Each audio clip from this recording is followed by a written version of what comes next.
Hi guys, welcome to this episode. Today I'm going to show you how to control the aperture on your Canon 90D. So I've got it in AV mode, and if I click on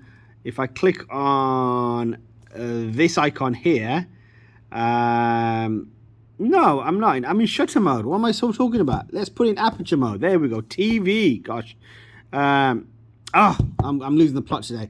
Aperture mode, AV. I knew I got that right. Sorry, folks. We all have a blip every single so often, and there was my blip for the day. So here's my aperture mode, and in order to change my aperture, all I do is click on the Q button, and my aperture show up. And as you can see, there is no shutter. I've got ISO. So in order to change it, all you do is basically toggle this wheel, and it will change it to f22 because I've got a standard kit lens. Or it will go all the way down to f5.3 on this 85mm standard kit lens. So that is my aperture.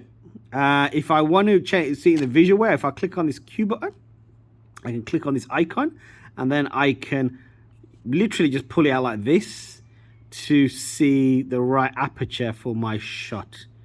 Okay, and I'm going to take a picture. Hopefully I'm going to take a picture. No, I'm not going to take a picture, but you can see that is in that that setting of f8.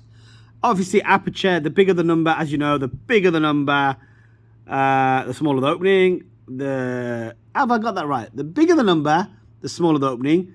The smaller the number, the bigger the opening. So obviously, it's like a little ring, isn't it? So that you're letting more light into the camera and vice versa. So that's the setting for aperture. Any questions, please do post. Thank you. Bye-bye.